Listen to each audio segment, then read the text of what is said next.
निवेदन आप लोगों के मध्य में कर दूं, धर्म का पहला ही लक्षण है धृति, धैर्य को धारण करना। और यदि किसी मनुष्य का धैर्य भी देखना हो तो तब मत देखना जब सब कुछ ठीक चल रहा है। अगर पति पत्नी की हर एक बात मान रहा है और बिल्कुल उसके अनुसार चल रहा है और तब कहा जाए कि जी पत्नी बहुत अच्छी है, ना ना ना ना, पति का समय विपरीत चल रहा हो और ऐसे समय में भी वो पति का हाथ और साथ छोड़ने को तैयार न हो, तब माना कि वास्तविक अर्थों में पत्नी जो है वो धैर्य के लक्षण से युक्त है, वास्तविक है। इसी प्रकार पत्नी के साथ कोई विपरीत परिस्थिति हो, फोटो तो खिंचवा करके एक बार कैमरे वाला बोलता है स्माइल, तो चाहे लटी बजा के आए हो कमरे के अंदर फिर भी हंसेंगे क्योंकि फोटो खींचना है। लेकिन विपरीत परिस्थितियों में पता लगेगा कि ये कितना बड़ा साथ देने वाला है। ऐसे ही कौन व्यक्ति कितना धैर्यवान है, जब अनुकूल चीजें चल रही हो तब पता नहीं लगता, जब विपरीत परिस्थितियां हो तब उसके चेहरे के हाव भाव को देखना, उसके शब्दों को देखना, तब पता लगेगा कि ये कितना धैर्यवान है। क्योंकि विपरीत परिस्थितियों में सबसे पहले मस्तिष्क का बैलेंस बिगड़ता है और जैसे ही मस्तिष्क का बैलेंस बिगड़ा तुरंत शब्दों से नियंत्रण समाप्त हो जाता है। फिर शब्द जो हैं वो बिन सोचे समझे, जोर से बोलो, निकलते हैं। इसलिए जो पुराने बुजुर्ग व्यक्ति थे वो क्या कहते थे, पहले तोलो और फिर, आज कहते हैं कौन लाएगा तराजू, उठा के बोल दो जो मुंह में आए वो, क्योंकि टैक्स नहीं है तो बोल देते हैं। निवेदन कर रही थी कि पता चला वहां युधिष्ठिर महाराज को इतनी प्यास लगी है पर फिर भी धैर्य को धारण करते हुए क्या कहा, आप अपने प्रश्न कीजिए। ये बात अलग है। आज लोग बड़ी आसानी से कह देते हैं जी किस धर्मराज की व्याख्या कर रहे हो जिसने पत्नी को दांव पर लगा दिया था। ये बात तो सत्य है, एक बुराई व्यक्ति की यश और कीर्ति को समूल नष्ट कर देती है। पर ये मेरा अपना मानना है कि उस एक बुराई को छोड़ करके अगर 99% युधिष्ठिर महाराज का जीवन देखो तो वो धर्म से ओतप्रोत है। और अगर उसमें कोई प्रसन्न चिन्ह है, कोई संदेह नहीं है, तो मुझे लगता है, मैं तो बहुत छोटी हूं पर ऋषि दयानंद का व्यक्तित्व इतना ऊंचा है। वो भी जब सत्यार्थ प्रकाश के अंदर अपनी लेखनी चलाने लगे तो उन्होंने ये नहीं कहा जुआरी युधिष्ठिर, क्या लिखते हैं, धर्मराज युधिष्ठिर।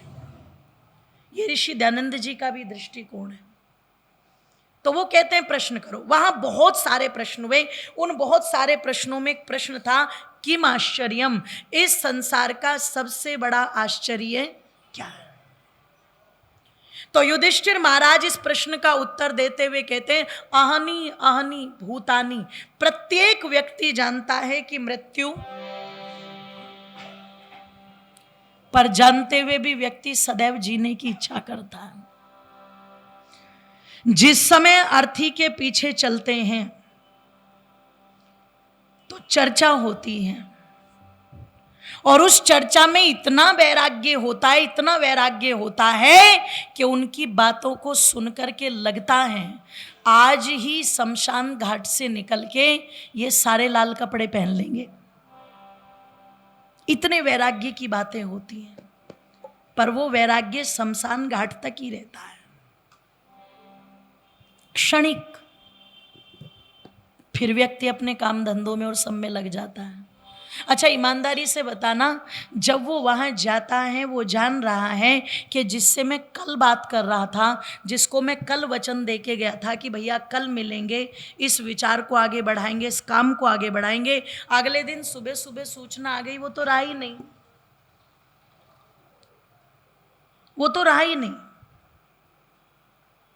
अब व्यक्ति ये जानता है, वो क्या कहता है, धक्का सा लगा सुन करके, मतलब एक बार को तो तंत्र मंत्र पूरा हिला कि हाँ ये अचानक क्या हुआ, इसका मतलब जीवन क्षण भंगुर है, इसका कुछ भी पता, जोर से बोलो। अब अगर व्यक्ति ये सोच ले कि मेरी मृत्यु निश्चित है, मान लीजिए व्यक्ति ये मान ले कि मैं मर गया और मेरे मरने के बाद लोग मेरे विषय में क्या क्या बातें करें, मैं क्या चाहता हूं, तो पाप करने की जो प्रवृत्ति है ना मानव की, वो अपने आप नष्ट होती चली जाएगी। पर हमारी विचारधारा क्या है, ये मर गया पर मैं तो वो महात्मा भर्तृहरि वाला अमर फल खा के बैठा हूं, मुझे कुछ होने वाला, जोर से बोलो, नहीं। उस समय ये उत्तर था। आज के समय में यदि कोई यक्ष प्रश्न करे कि आज का जो आश्चर्य है वो क्या है, 2023 का जो आश्चर्य है वो क्या है, 5 सितंबर 2023 ये जो चल रहा है, आज का आश्चर्य क्या है, तो आज कहेंगे प्रत्येक व्यक्ति जानता है धर्म के मार्ग पर चल करके सुख की प्राप्ति, जोर से बोलो, होगी। सुखस्य मूलम धर्म, प्रत्येक व्यक्ति जानता है, पर जानते हुए भी मार्ग कौन सा चुनता है जी, जोर से बोलो, अधर्म का। तो आज का आश्चर्य सबसे बड़ा यही है कि नहीं है। और ध्यान रखना, अधर्म वो लोग नहीं कर रहे जो अनपढ़ हैं, मूर्ख हैं। अधर्म वो कर रहे हैं जो शीर्ष कोटि पर बैठे हुए हैं, उच्च ओहदों पर बैठे हुए हैं। सामान्य जनता की बात तो छोड़ दीजिए, जो धर्म का टैग लगा करके बैठे, मोहर लगा करके बैठे। इसलिए किसी ने कहा था कि देश को दुश्मनों से नहीं गद्दारों से खतरा है, खजाने को चोरों से नहीं पहरेदारों से खतरा है, संस्कृति को मूर्खों से नहीं समझदारों से खतरा है, और धर्म को नास्तिकों से नहीं धर्म के ठेके आज वो कर रहे हैं। इसलिए जनता को ये पता ही नहीं है कि सही क्या है, मैं किस विचारधारा को मानूं।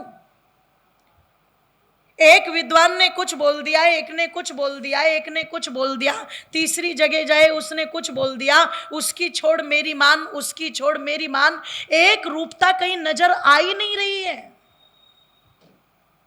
और मैं बार बार इसी बात पर बल दे रही हूं, जब तक एक रूपता नहीं होगी, कितने भी लंबे चौड़े भाषण दे लो, कोई 40 को सुना लो, कोई 40,000 को सुना लो, या कोई 15 लाख को सुना लो, तब तक सुधार होने वाला, जोर से बोलो, कितने आएंगे और कितने चले जाएंगे।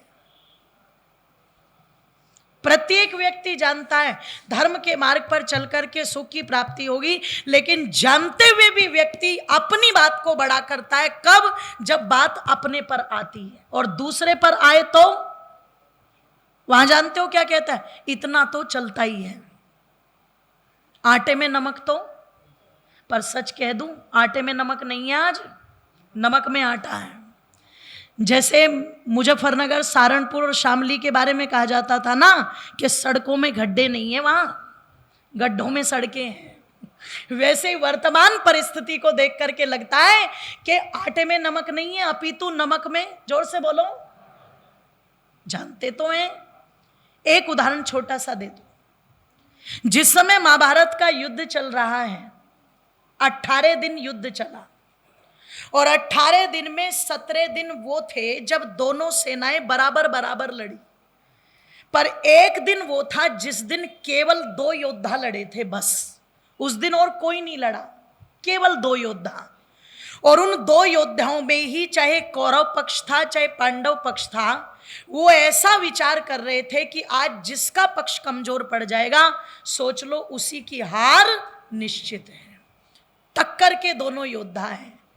एक तरफ है गांडीवधारी अर्जुन और दूसरी तरफ है दानवीर कर्ण। कर्ण के जो रथ के सारथी हैं वो शल्य हैं, जो मामा लगते थे दुर्योधन के। और इधर पता लगा अर्जुन के रथ के जो सारथी हैं वो कौन हैं, योगीराज कृष्ण हैं।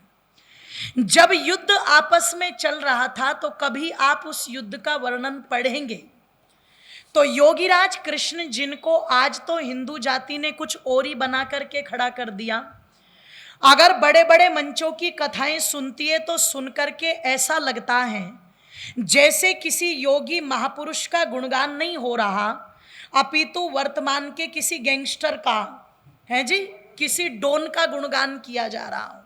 मैं सच कह रही हूं।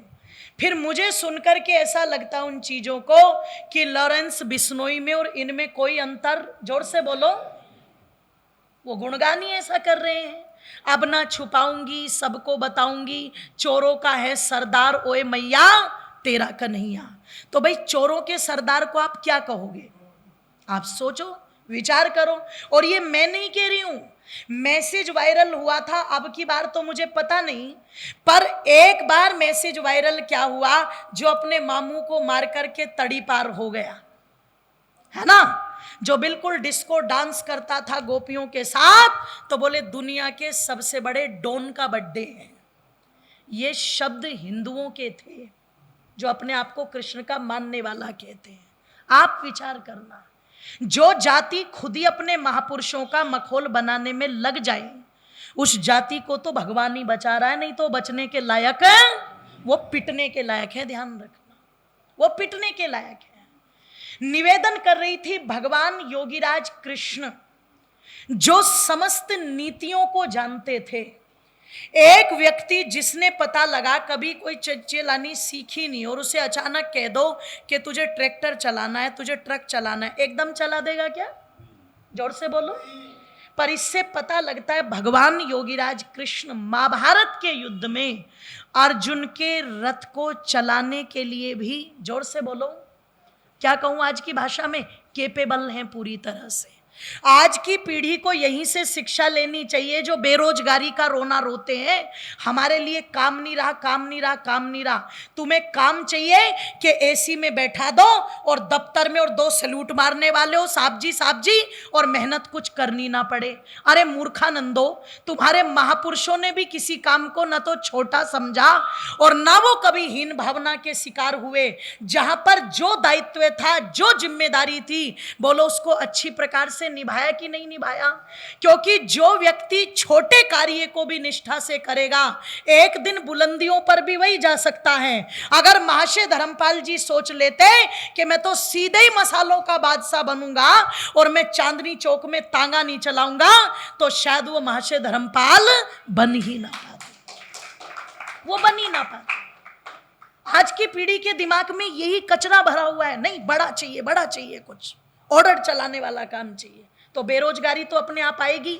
और जब तुम बाजार से निकल के जाओगे तो दूसरे कब्जा कर रहे हैं कि नहीं कर रहे हैं? बोलो, बताओ कौन सा काम है जो उन्होंने छोड़ दिया हो? तुम्हारे पूर्वजों के सारे काम पकड़ लिए कि नहीं पकड़ लिए? पकड़ लिए। और मैंने कई बार देखा, ये तो मैंने अपने यहां भी देखा, कि पता लगा अगर इनको बुला लें जो अपने आप को कह रहे हैं हिंदू, तो बिल्कुल घसीट घसीट के काम को कर रहे हैं।